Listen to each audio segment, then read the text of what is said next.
Assalamualaikum warahmatullahi wabarakatuh. Saya dari kelompok 4 selaku moderator ingin menjelaskan tentang strategi investasi dan pendanaan di saham, sektor properti dan juga real estate. Nah, di sini saya tidak sendiri, saya bersama dengan rekan-rekan saya, yaitu yang pertama saya sendiri Salman Noviarata Negara dengan NPM 101221110 dan juga rekan saya M. Rizal Septiadi 101221146. Selanjutnya ada Devi Zainul Saibah dengan NPM 101222077 serta ada Saila Rizkika dengan 101222054 dan juga ada Dia Nurfadila Septiani dengan NPM 101222087. Di sini kita akan membahas tentang saham dari properti. Di sini ada 3, yaitu Pantai Indah Kapuk 2 TBK, terus CBDK yaitu dari perusahaan PT Bangun Kosambi Sukses TBK, serta ada BSD City dari PT Bumi Serpong Damai TBK. Kenapa kita pilih saham dari properti? Karena saham dari properti dan real estate ini merupakan saham yang menarik dan juga memiliki potensial yang sangat besar gitu. Seperti kita lihat di sini ada peluang multi-bagger profit 100% dari saham properti. Bisa kita lihat di sini ada CBDK dan juga PANI dan juga BSD yang chartnya sangat bagus dan juga memiliki keuntungan yang bagus. Di sini akan dijelaskan oleh rekan saya. Untuk yang pertama, di sini ada PT Pantai Indah Kapuk 2 TBK atau PANI. PANI adalah perusahaan yang bergerak di bidang pengembangan properti dan berkantor pusat di Jakarta. Didirikan pada tanggal 8 September tahun 2000, perusahaan ini sebelumnya dikenal sebagai PT Pratama Abadi Nusa Industri TBK, sebelum bertransformasi menjadi pengembang properti pada tahun 2018. Visi perusahaan adalah untuk menjadi pengembang properti terkemuka di Indonesia dengan inovasi yang cemerlang, sehingga dapat mengoptimalkan sumber daya dan memberikan nilai tambah bagi semua pemangku kepentingan. Untuk mencapai visi tersebut, PANI memiliki misi yang mencakup penyediaan produk dan layanan properti berkualitas tinggi dan tepat waktu, pengembangan sumber daya manusia yang kompeten, penerapan prinsip-prinsip tata kelola perusahaan yang baik, serta membangun sinergi dengan pemangku kepentingan untuk meningkatkan kredibilitas perusahaan. Selanjutnya ada EPS atau earning per share PANI. Untuk caranya sendiri yaitu dengan membagi laba bersih dibagi saham beredar. Jumlah laba bersihnya yaitu 270 miliar dan saham beredarnya yaitu 15 miliar 600 juta dengan hasil 17,31. Yang selanjutnya ada price to earning ratio. Dengan rumusnya yaitu harga pasar saham dibagi harga per lembar saham dengan rumus laba per lembar sahamnya yaitu laba bersih dibagi jumlah saham beredar. Untuk laba bersihnya yaitu nilainya tadi 270 juta dan untuk jumlah saham beredarnya yaitu 15 miliar 600 juta. Untuk laba per lembar sahamnya yaitu 17,31 dan untuk nilai pernya yaitu harga pasar saham dibagi laba per lembar saham yaitu hasilnya 5.250. Lalu untuk nilai pernya 5.250 dibagi 17,31 dengan nilai hasil pernya yaitu 303,29. Lalu yang selanjutnya di sini ada perhitungan rasio. Untuk yang pertama di sini ada rasio lancar dengan membagi aset lancar dibagi liabilitas lancar yaitu 17 miliar 849 juta sekian dibagi 8 miliar 900 juta sekian. Hasil untuk rasio lancarnya yaitu 1,98. Lalu untuk quick ratio atau rasio cepat dengan caranya yaitu aset lancar dikurangi persediaan dibagi liabilitas lancar.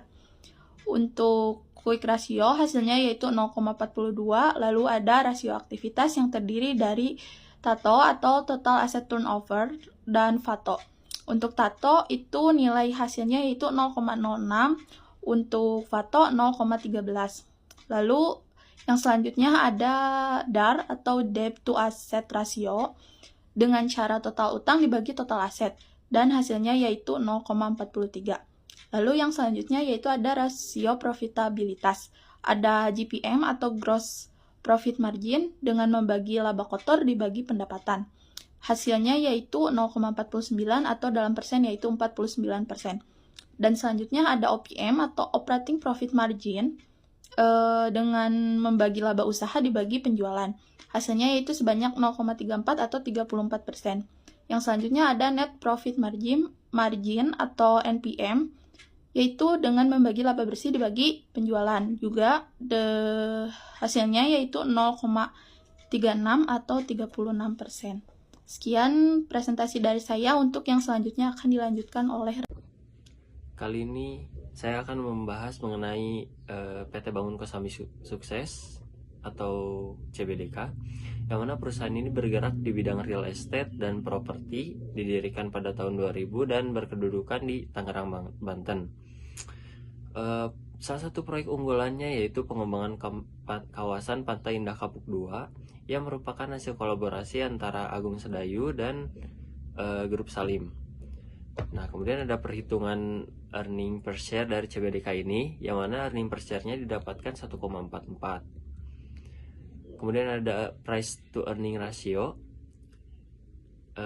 dengan menghitung harga pasar saham dibagi laba per lembar dan didapatkan price to earning ratio-nya di angka 62. Kemudian ada price to book value, yang mana rumus dari price to book value yaitu harga saham dibagi nilai buku perusahaan atau book value, dan didapatkan bahwa price to book value dari CBDK ini yaitu 0,6. Kemudian ada liquidity ratio, menghitung current ratio atau dengan rumus aset lancar dibagi liabilitas dan mendapatkan current ratio-nya yaitu 1,51. Kemudian ada quick ratio, yang mana aset lancar dikurangi persediaan, kemudian dibagi liabilitas lancar dan didapatkan quick ratio-nya yaitu sekitar 0,41.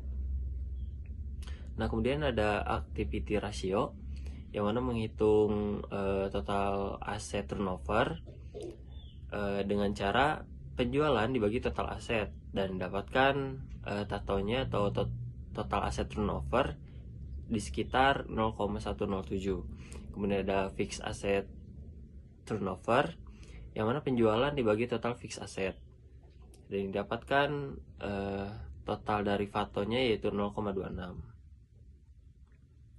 Kemudian ada solvability ratio untuk menghitung DER atau debt to equity ratio, yaitu total utang dibagi total ekuitas dan mendapatkan DER dari CBDK ini yaitu 1,22. Kemudian ada debt to asset ratio, yang mana total utang dibagi total aset dan mendapatkan total DER dari CBDK ini yaitu 0,55. Kemudian ada profitability ratio dari CBDK ini.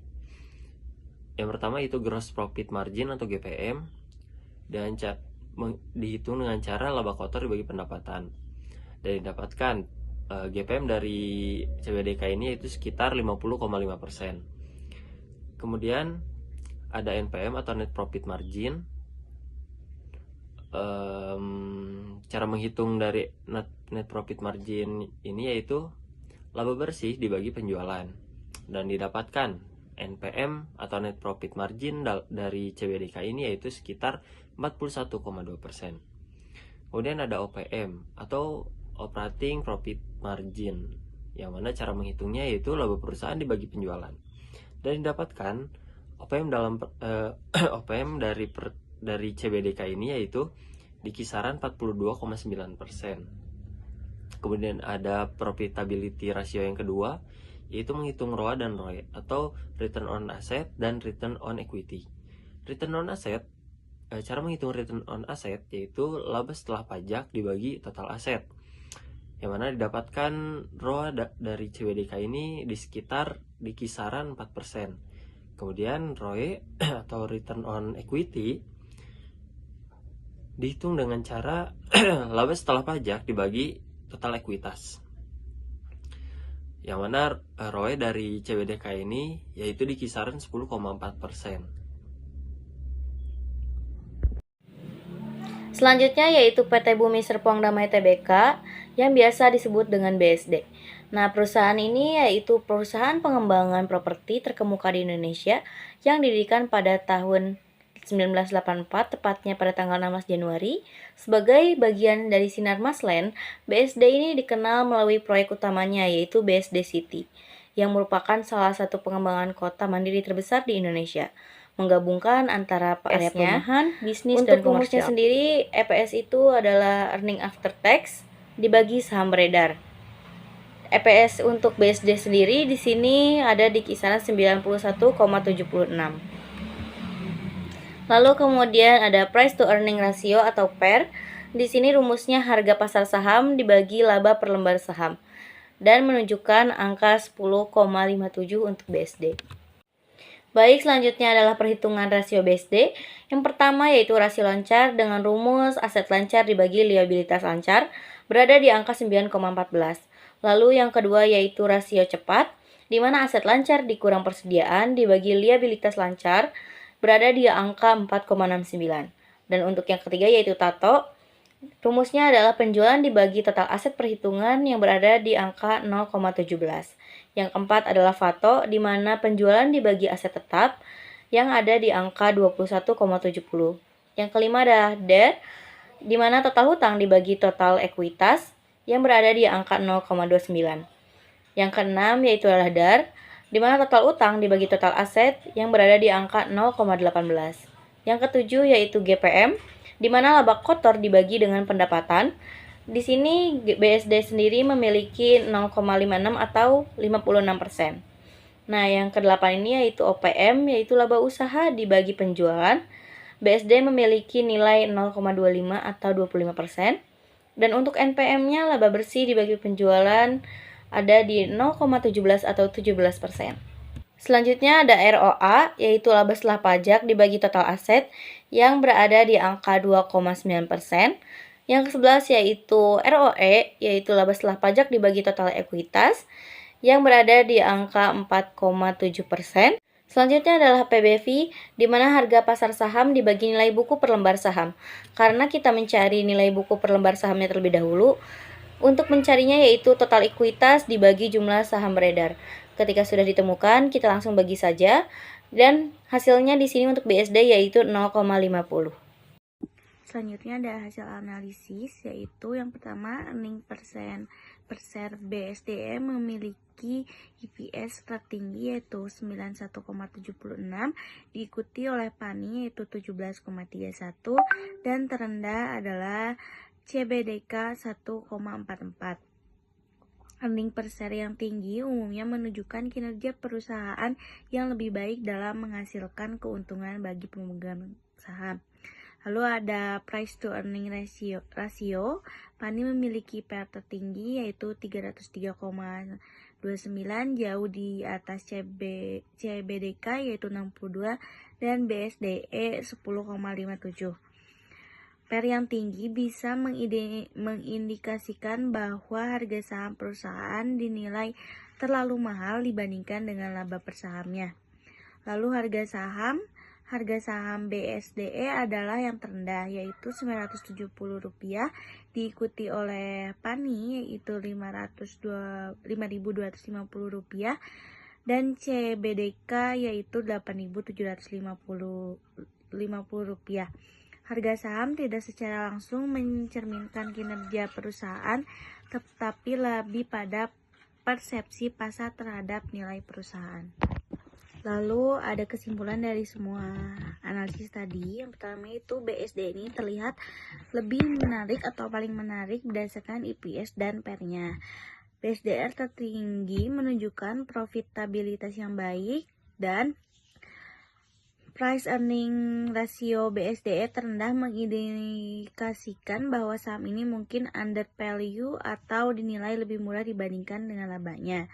Lalu PANI memiliki earning per share yang lumayan tinggi, tetapi price earning rasionya sangat tinggi. Ini berarti saham PANI itu over value atau pasar memiliki ekspektasi pertumbuhan yang sangat tinggi terhadap petani di masa depan. Lalu yang terakhir ada CBDK. CBDK memiliki earning per share dan price earning ratio yang paling rendah. Ini mungkin mengindikasikan kinerja perusahaan yang kurang baik dibandingkan dengan yang lain, atau bisa juga karena perusahaan ini masih dalam tahap pertumbuhan dan belum menghasilkan keuntungan yang signifikan.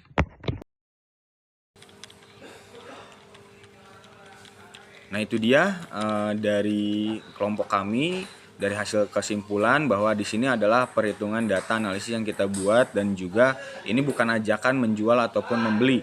Jadi dari potensial dari saham yang sudah kami analisa dan juga sudah kami jelaskan, di sini memiliki banyak faktor lain untuk mempengaruhi harga kenaikan saham, baik maupun dari siapa ownernya, pekerjanya, corp actionnya, dan lain-lainnya. Ini kita hanya menganalisis dari laporan keuangannya saja. Cukup sekian kami dari kelompok 4. Terima kasih atas perhatiannya.